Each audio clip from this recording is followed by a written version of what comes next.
Good morning dear students. Gayatri Vidya Mandir उच्च माध्यमिक विद्यालय सांसुर के यूट्यूब चैनल पर आप सभी का पुनः हार्दिक स्वागत है। आज हम 7वीं क्लास के विज्ञान विषय का 12वां पार्ट डिस्कशन में ले रहे हैं, जो आपका टॉपिक दे रखा है पादपों में जन्म। आज इस पार्ट पर आधारित अपना थ्योरेटिकल का अंतिम वीडियो लेक्चर है और लास्ट कल अपने वीडियो लेक्चर के माध्यम से आपको प्रश्न को भी डिक्लेयर करके आपको पेश करेंगे। तो देखिए, जनरली आपने इस पार्ट के बारे में काफ़ी चीज़ों को स्टडी किया। 5 पिछले वीडियो लेक्चर रिलीज हुए जिसमें आपने अलग अलग प्रकार के पादपों में जन्म प्रक्रिया को एक एक चीज को सरलबद्ध रूप से स्टडी किया। तो आज अपन देखने जा रहे हैं फल तथा बीज का निर्माण किस प्रकार से होता है, क्या प्रोसेस रहता है। तो अपन जानते हैं ये प्रक्रिया वाले पर जितने भी लैंगिक जनन द्वारा प्रोसेस पादपों में संपन्न होता है, उनों में फल तथा बीज की उत्पत्ति होती है, जनरली कंसिडर की जाती है। तो देखिए, आप जानते हैं निषेचित अंडा ही आगे जाके किसमें कन्वर्ट होता है, आपके बीजांड में कन्वर्ट होता है और उससे बीज की उत्पत्ति होती है देखी जाती है। निषेचित अंडा क्या, निषेचित अंडा कन्वर्ट किसमें होगा, फल में कन्वर्ट होता है। किसमें कन्वर्ट होता है, फल में। और फल के रूप में आपके क्या मिलता है, बीज बनता हुआ दिखाई देता है, बीजांड बनता है। और बीजांड के रूप में आपको देखने मिलता है बीज से, बीजांड से ही क्या मुक्त होता है बीज, और बीज आगे नवोद्भिद पादप जनरेट करता है, नवोद्भिद पादप जनरेट करता हुआ देखा जाता है। एक प्रोसेस सिस्टमेटिक प्रोसेस होता है कि पहले पौधों में लैंगिक जनन होगा, लैंगिक जनन के दौरान आपके नर एवं मादाएं मिलेंगे, मिलकर आपके निषेचित अंडा आपके जब निपुणत बन जाता है, अपन कहते हैं कि ये एक प्रकार का अंडा, निषेचित अंडा एक प्रकार का क्या रूप ले लेता है, भ्रूण का रूप। क्या ले लेता है, भ्रूण के रूप में काम करेगा। तो कन्वर्ट किसमें हो जाता है, फल में। और फल धीरे धीरे बीजांड में कन्वर्ट हो जाता है और बीजांड पर अलग अलग प्रकार का आवरण पाया जाता है और उसके अनुरूप अलग अलग प्रकार के फल की अलग अलग प्रॉपर्टी कंसिडर की जाती है। ये जनरली आपको बात दिमाग में होनी चाहिए कि फल क्या है, किस प्रकार से उत्पन्न होता है। तो आपको जनरली दिमाग पर बात रखना कि फल एक विशेष अंडा होता है क्या है, और फल ही बीजांड में कन्वर्ट होता है और बीजांड से बीज की उत्पत्ति होती देखी जाती है। और बीज पर क्या पाया जाता है, बीजा आवरण पाया जाता है। बीज पर क्या पाया जाता है, बीजा आवरण पाया जाता है, बीजा आवरण। बीजावरण, बीजावरण का कार्य क्या है, बीज की सुरक्षा करना, बीज की सुरक्षा करना। बीज पर एक विशेष प्रकार का कवच पाया जाता है, वो एक कहलाता है आपके बीजावरण। ये आप सामान्य नाम से जाने जाते हैं फल भित्ति। क्या कहते हैं, फल भित्ति। फल पर पाई जाने वाली बारीक झिल्ली वह क्या कहलाती है, फल भित्ति पाई जाती है। अब आपने देखा भी होगा अलग अलग पौधों में फल भित्ति अलग अलग प्रकार की होती है और उसकी प्रॉपर्टी अलग अलग होती है और उसके अनुरूप भी वो कार्य करते हुए देखे जाते हैं। तो आपको जरूरी बात दिमाग में से फल भित्ति क्या है कि एक विशेष प्रकार का जिसमें भ्रूण को बीज में एक भ्रूण को एक सुरक्षात्मक आवरण प्रदान किया जाता है, सुरक्षात्मक एक माध्यम प्रदान करने का एक कार्य किया जाता है। बात दिमाग में रहेगी। फल भित्ति के बारे में अपन बात करें तो ये अलग अलग प्रकार की फल भित्ति अलग अलग पौधों में अलग अलग होती है और उसका कार्य प्रोसेस अलग अलग होता है। तो देखिए, बीजावरण या जिसको अपन कहते हैं बीजांड आवरण के नाम से भी जाना जाता है, इसके अंदर क्या कार्य क्या है, इसके अंतर्गत बीज रहता है और बीज की सुरक्षा करने का काम किया जाता है। देखिए, अलग अलग पौधों में अलग अलग फल बनते हैं। आपने देखे भी होंगे, कोई फल क्या होते हैं, रसीले होते हैं, कोई फल क्या होते हैं, रसीले। फल भित्ति के अकॉर्डिंग देखें तो फल दो प्रकार के होते हैं। जनरली फल कितने प्रकार के होते हैं, देखिए फल एक तो रसीले, रस रसीले,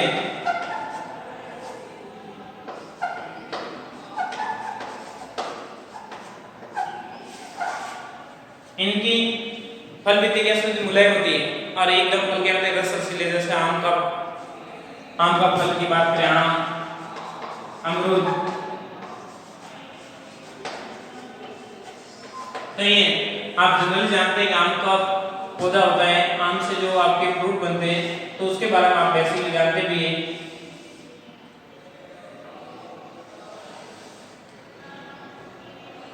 और इसके अंतर्गत जो आपके क्या पाई जाती है, सामान्य भाषा में आप क्या कहते हैं, गुठली, जो आम के पौधे के अंतर्गत देखी जाती है। तो ये फल, अंदर की फल वृद्धि क्या होती है, बीजाणु ने क्या होता है, एकदम रस रसीला, इसकी सुरक्षा का कार्य करता है, पूरे बीज का सुरक्षा कार्य करता है ये। और इस पे क्या पाई जाती है, अलग अलग प्रकार के फल, फ्लावर्स प्लांट पाया जाता है।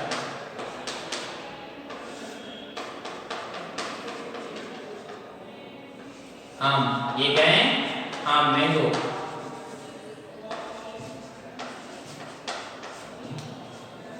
MONGO, मैंगो, मैंगो मीन्स आम।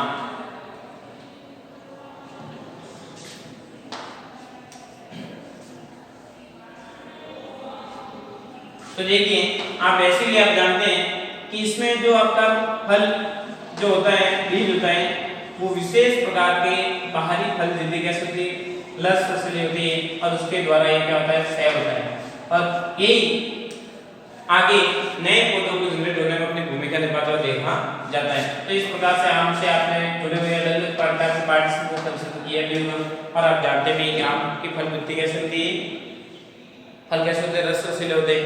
दूसरे कुछ फल वृद्धियां ऐसे होती है, कठोर एवं दृढ़ होती है, क्या होती है, हार्ड होती है, कठोर।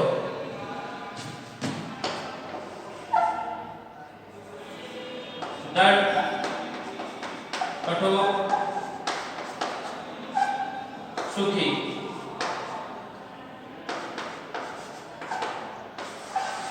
सूखी फल वृद्धियां देखने को मिलती है। कई प्रकार आप देखते हैं, आपने ऐसे कई प्लांट्स देखे होंगे जिनकी फल वृद्धि क्या होती है, एकदम सूखी होती है, कठोर उसका बीजाणु होता है, और उसको बीज से डायरेक्ट इनडायरेक्ट कई प्रकार से बारीक प्लेट से सुरक्षा करने का कार्य भी वो करता रहता है। जनरली आप देखते हैं जैसे बादाम है, अखरोट है, अलग अलग प्रकार के पौधे होते हैं, उनकी फल वृद्धि क्या होती है, बहुत कठोर होती है, हार्डनेस होती है। और एग्जाम्पल इसके क्या हो जाएंगे, बादाम, फिर अखरोट,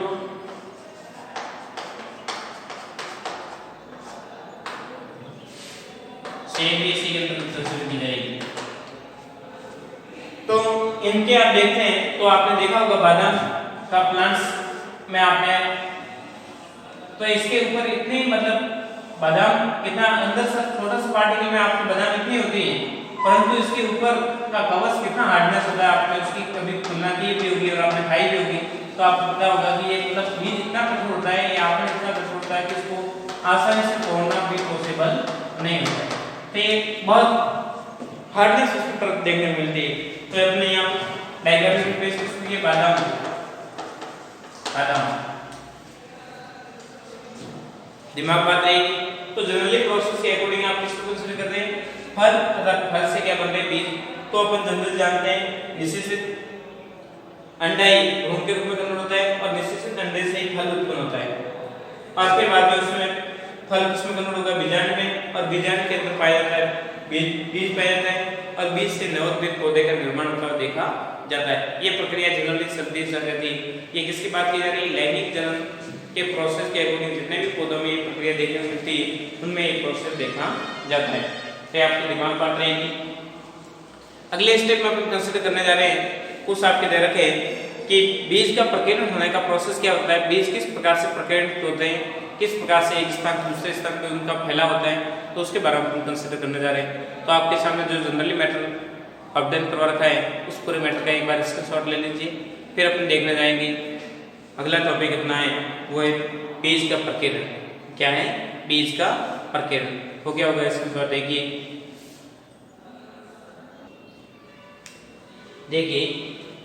बीज प्रकीर्णन।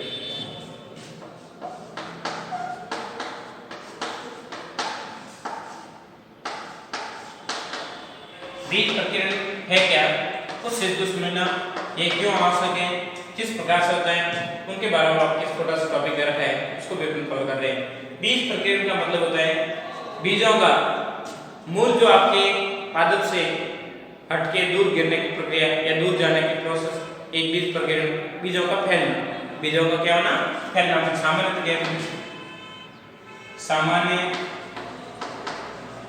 सामान्यतः मूल पादप या पौधे, मूल पौधों से बीजों का दूर दूर फैलना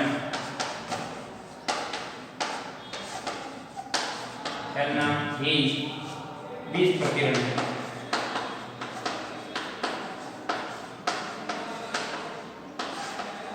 क्या है, बीज प्रकीर्ण। सामान्य की बात करें, मूल पौधे से जो आपके फल बनाए उसमें बीज बनाए, उसका मूल पौधे से बीजों का दूर दूर फैलना ही बीज प्रकीर्ण कहलाता है। बीज प्रकीर्ण क्यों होता है? क्योंकि बीज प्रकीर्ण का कारण क्या है? कारण तो एक ही पौधे के साथ सारे बीज, एक ही पौधों के बीजों में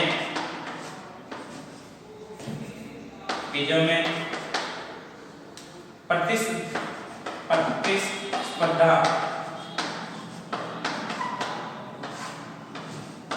उत्पन्न हो जाती है,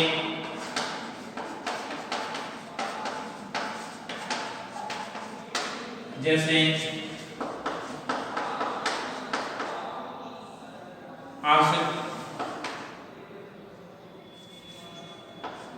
आवश्यक खनिज तत्व, प्रकाश, जल,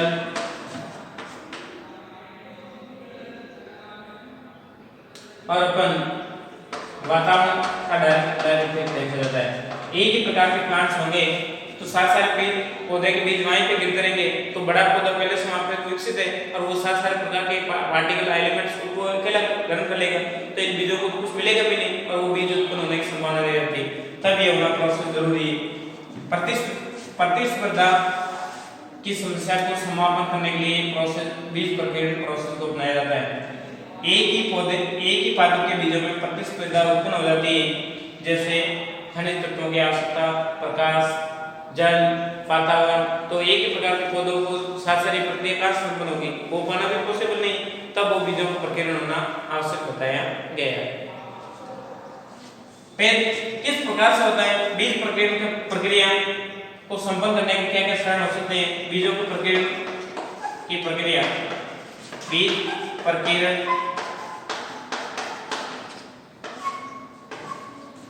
के तरीके, बीज किस प्रकार से फैलते हैं, तो तरीके क्या हो सकते हैं? जीव जंतुओं द्वारा बीजों का प्रकीर्ण,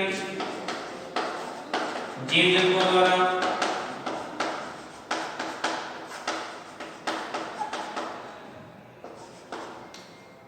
वायु, जल के माध्यम से। तो अपन डायरेक्टली देखते हैं एक प्रकार के बीज ऐसे होते हैं जो जीव जंतुओं के खाने पीने के माध्यम से भी वो बीज एक स्थान दूसरे स्थान पर प्रकीर्त हो जाते हैं, फैल जाते हैं। जैसे आपने मान लो नीम के पौधे पे जाते हैं तो वहां से निमोली लेके आ जाते हैं खाने के लिए, और फिर बाद में वहां से उस पौधे से निमोली दूर आ गई और फिर बाद में कहीं तो आसानी से क्या होते जनरेट होते हुए देखी जाती है। या कई बीज इतने हल्के होते हैं जो वायु के वेग के साथ में वो तैरते थे, वायु के माध्यम से अपना मूल पौधे से स्थापित हो जाते। जैसे आपने देखे भी होंगे कि आंकड़े के बीज है या अलग अलग प्रकार धतूरे के बीज है, तो हवा के साथ में क्या होता रहते, उड़ते रहते और हवा के माध्यम से मूल पौधे से अलग हो जाते हैं। वर्षा के जल के माध्यम से भी बीजों का प्रकीर्ण होने का प्रोसेस नॉर्मल प्रोसेस है। तो अलग अलग तरीकों से बीजों का क्या होना, फैलना। बीज क्यों फैलते हैं? उनमें प्रतिस्पर्धा पाई जाती है और उनको रोकने के लिए डायरेक्ट इनडायरेक्ट बीज क्या होते रहते हैं, फैलते रहते देखे जाते हैं। तो ये जनरली कंसिडर माध्यम से आप देखा कि बीज प्रकीर्ण क्या है, पौधों में बीज प्रकीर्ण की प्रक्रिया क्या है। तो बीजों का मूल पौधों से दूर दूर जाना या फैलने की प्रक्रिया बीज प्रकीर्ण के अंदर कंसिडर किया जाता है। तो ये जनरली आपने कॉन्सेप्ट के अकॉर्डिंग देखा, फल किस प्रकार से बनते हैं, बीज का विकास किस प्रकार से होता है, बीज का विकास बीजावरण के अंदर, बीज आवरण के अंतर्गत विभिन्न प्रकार की वातावरण सुरक्षा प्रदान करने के अनुरूप वो बीजावरण जनरेट हो जाता है और वातावरण के अनुकूल उसको विशेष परिस्थिति प्रदान करके उसको डेवलपमेंट करने में अपनी भूमिका निभाता है। फिर मान लो बीज एक ही समान के बीज एक ही पौधे पर ज्यादा मात्रा में विकसित हो जाते हैं, तो फिर उनको डायरेक्ट किस प्रकार से उनमें प्रतिस्पर्धा ज्यादा उत्पन्न होने के कारण से प्रतिस्पर्धा को रोकने के लिए डायरेक्ट बीजों में क्या भूमिका रखी, तो बीजों का प्रकीर्णन होना आवश्यक है, बीजों का मूल पौधों से दूर रखना भी जरूरी हो जाता है। फिर बाद में अनुकूल वातावरण मिलता है, जैसे बीज जहाँ पे गिरेंगे तो अनुकूल वातावरण के अनुकूल वो क्या हो जाते हैं, नए पौधे के रूप में कन्वर्ट हो जाते हैं, नवोद्भिद पौधे जनरेट करता हुआ देखा जाता है। तो ये जनरली प्रोसेस है।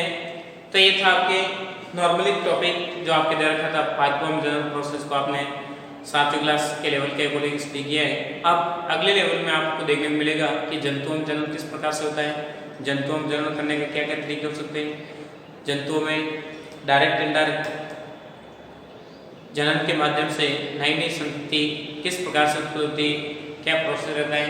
तो ये काफ़ी चीज़ों को अपन डिस्कशन में लेंगे, जो आप जैसे जैसे आपका स्टैंडर्ड बढ़ेगा उसमें आपको देखने को मिलेगा कि जनन एक अति आवश्यक परिघटना या प्रक्रिया बताई गई है। सजीवों में डायरेक्ट इनडायरेक्ट देखिए कई प्रकार की क्रिया थी, उसमें जनन एक महत्वपूर्ण भूमिका निभाने वाला पार्ट्स है।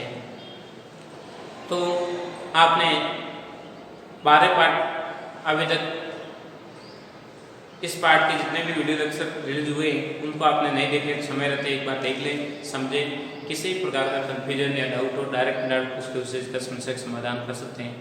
इंपॉर्टेंट बात है, गायत्री विद्या मंदिर उच्च माध्यमिक विद्यालय सांसुर के यूट्यूब चैनल को आपने सब्सक्राइब नहीं किया, सब्सक्राइब करें, लाइक करें, ताकि अपलोड होने वाले नई वीडियो तथा नया नोटिफिकेशन आपको समय समय पर मिलता रहेगा, ताकि आपकी पढ़ाई कंटिन्यू बने रहे, घर पे रहे, सुरक्षित रहे, अपना काम करते रहे। थैंक यू, धन्यवाद सो मच।